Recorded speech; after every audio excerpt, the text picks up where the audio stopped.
um deste? Sou louca pelo meu.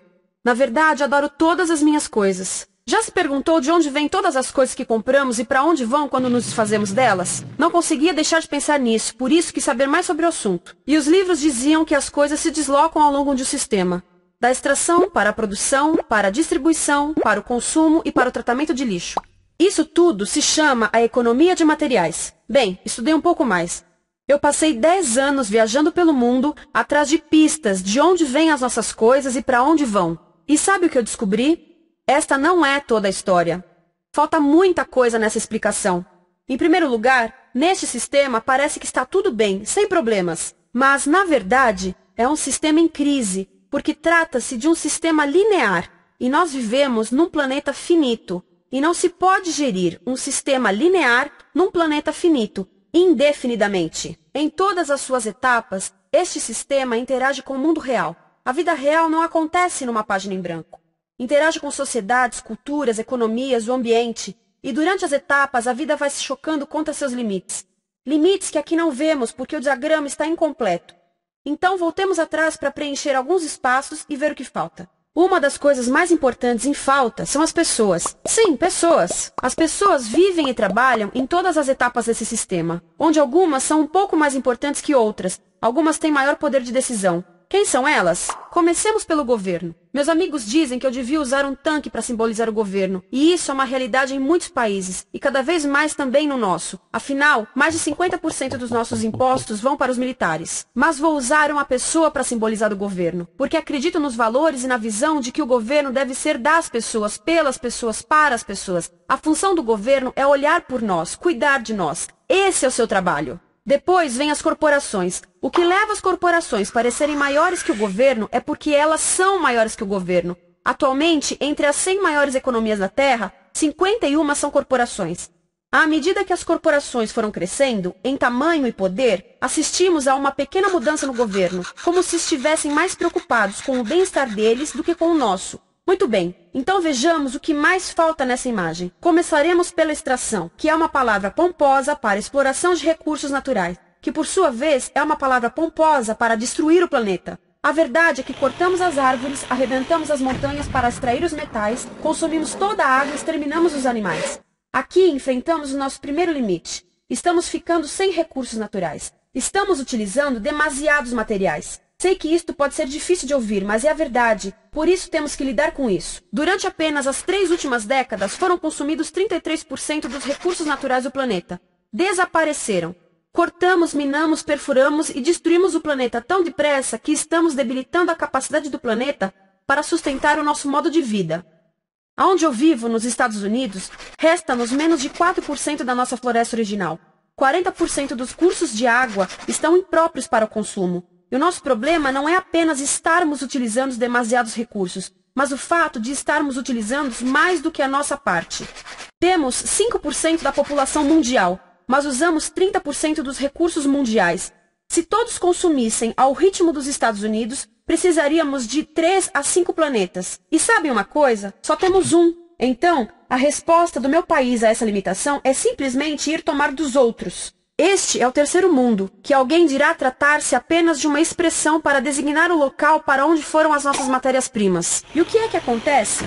A mesma coisa, destruição do local. 75% das zonas de pesca do planeta estão sendo exploradas ao máximo ou além da sua capacidade. Desapareceram 80% das florestas originais do planeta.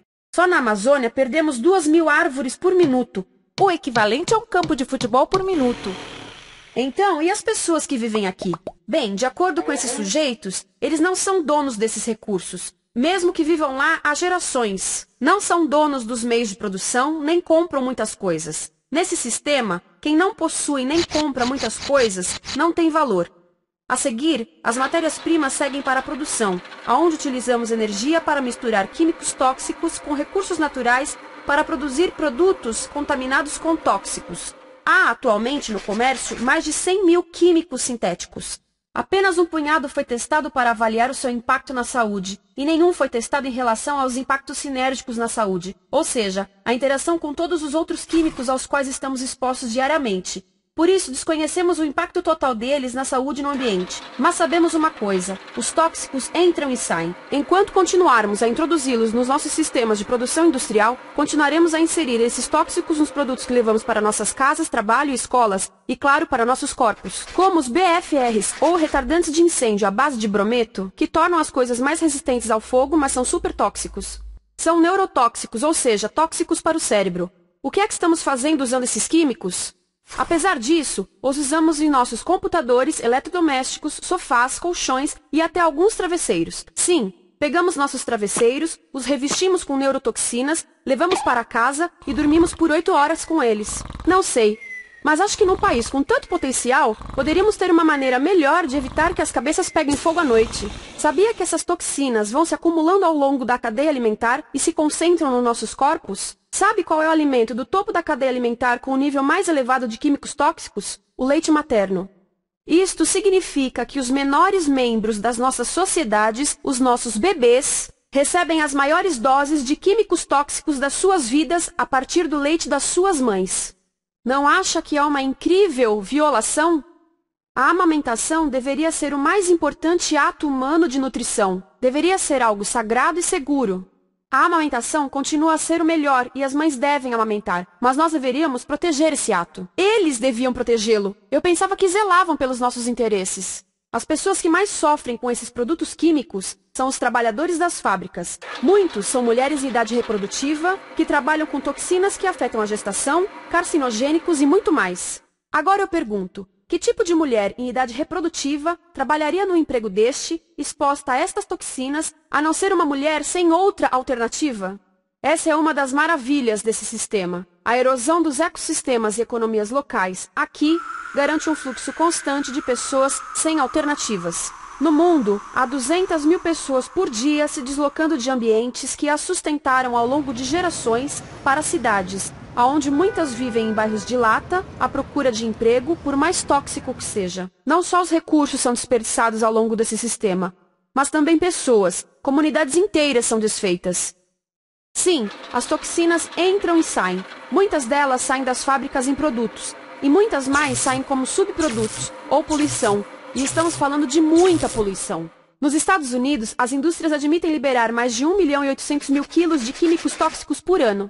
Deve ser muito mais, porque isso é o que eles admitem. Trata-se de outro limite, porque quem quer ver e respirar 1.800.000 quilos de químicos tóxicos por ano? Então o que eles fazem? Mudam as fábricas poluidoras para o estrangeiro, para poluir outros países. Mas, surpresa, grande parte dessa poluição volta para nós trazida pelo vento. E o que acontece depois de todos os recursos naturais serem transformados em produtos? Passam por aqui, para a distribuição, o que significa vender todo o lixo contaminado com toxinas o mais rápido possível.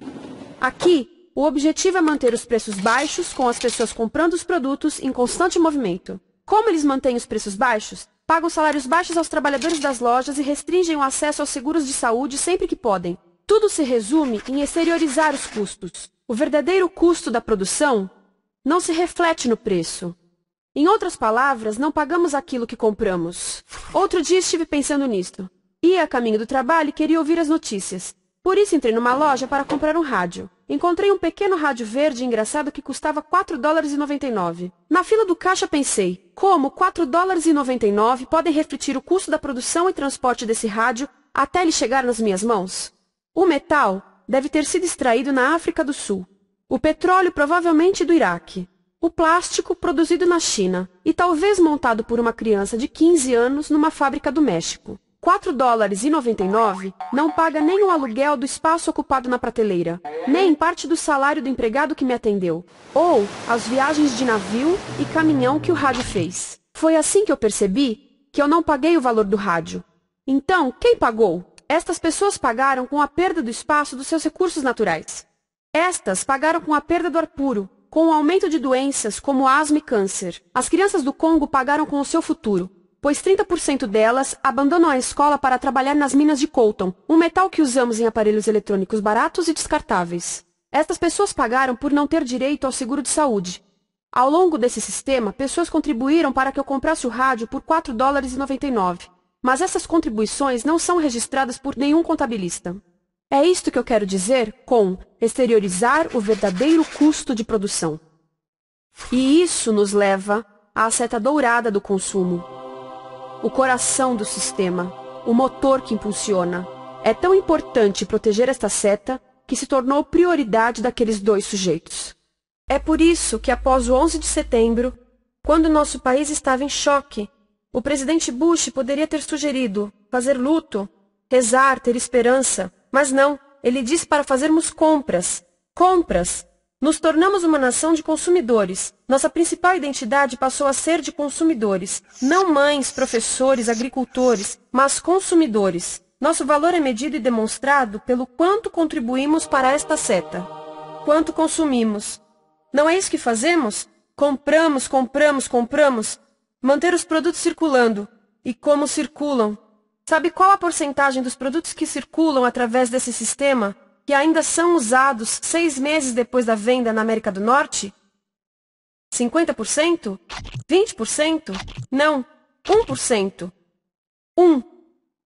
Em outras palavras, 99% das coisas que nós cultivamos, processamos, transformamos, 99% das coisas que percorrem o sistema são lixo em menos de 6 meses. Como é que podemos gerir um planeta com esse nível de rendimento? Mas não foi sempre assim. Hoje, o consumidor médio americano consome o dobro que há 50 anos. Pergunte à sua avó. No tempo dela, a boa gestão, a engenhosidade e a poupança eram valorizados. Então, como é que isso aconteceu? Bem, não aconteceu simplesmente. Foi planejado. Pouco depois da Segunda Guerra Mundial, estes sujeitos estudavam a forma de impulsionar a economia. O analista de vendas Victor Lebow articulou a solução que se tornaria a norma de todo o sistema. Ele disse: a nossa enorme economia produtiva exige que façamos do consumo a nossa forma de vida, que tornemos a compra e uso de bens em rituais, que procuremos a nossa satisfação espiritual, a satisfação do nosso ego no consumo. Precisamos que as coisas sejam consumidas, destruídas, substituídas e descartadas a um ritmo cada vez maior. O conselheiro econômico do presidente Eisenhower disse: o principal objetivo da economia americana é produzir mais bens de consumo. Mais bens de consumo? O nosso principal objetivo? Não é providenciar cuidados médicos, ou educação, ou transportes seguros, ou sustentabilidade, ou justiça? Bens de consumo? Como é que eles nos fizeram adotar esse sistema de forma tão entusiástica? Bem, duas das suas estratégias mais bem-sucedidas são a obsolescência planejada e a obsolescência perceptiva. A obsolescência planejada é uma outra forma de dizer criado para ir para o lixo. Eles fazem as coisas de modo que sejam inúteis tão rápido quanto possível para jogarmos fora e voltarmos a comprar. Isso é óbvio em sacolas ou copos de plástico, mas verifica-se isso em coisas maiores como esfregões, DVDs, máquinas fotográficas, churrasqueiras, quase tudo, até computadores. Já reparou que quando compra um computador, a tecnologia muda tão rápido que em poucos anos se torna quase um impedimento para a comunicação? Fiquei curiosa e abri um desses computadores para ver o que tinha dentro, e descobri que a peça que se muda a cada ano é apenas uma pecinha no canto. Mas não se pode mudar apenas essa peça, porque cada nova versão tem um formato diferente. Tem que jogar tudo fora e comprar um novo. Estive lendo sobre o design industrial da década de 50, quando a obsolescência planejada começou a aparecer. Esses designers eram muito claros sobre o assunto. Chegavam a debater quão rápido conseguiam que um aparelho avariasse, mas de modo que o consumidor mantivesse fé suficiente para ir comprar outro. Foi tão intencional, mas as coisas não avariam suficientemente rápido para manter essa seta funcionando. Por isso existe também a obsolescência perceptiva. A obsolescência perceptiva nos convence a jogar fora coisas que ainda são perfeitamente úteis. Como fazem isso? Mudam a aparência das coisas. Por isso, se comprou suas coisas há alguns anos, todos percebem que você não tem contribuído para essa seta. E como o nosso valor depende da nossa contribuição para essa seta, isso pode ser embaraçoso. Por exemplo, se eu tiver o mesmo monitor de computador gordo e branco na minha mesa por 5 anos e a minha colega tiver comprado um computador novo, ela vai ter um monitor plano brilhante que combina com o computador, com o celular e até com as canetas. Ela parece estar operando uma nave espacial e eu pareço que tenho uma máquina de lavar na mesa. A moda é outro bom exemplo. Já se perguntou por que os saltos dos sapatos das mulheres passam de largos para finos num ano e no próximo de finos para largos? Não é por haver um debate sobre qual deles é mais saudável. É porque usar saltos largos num ano de saltos finos mostra que você não contribuiu recentemente para a seta. Por isso não vale tanto quanto a pessoa com saltos finos ao seu lado, ou em um anúncio.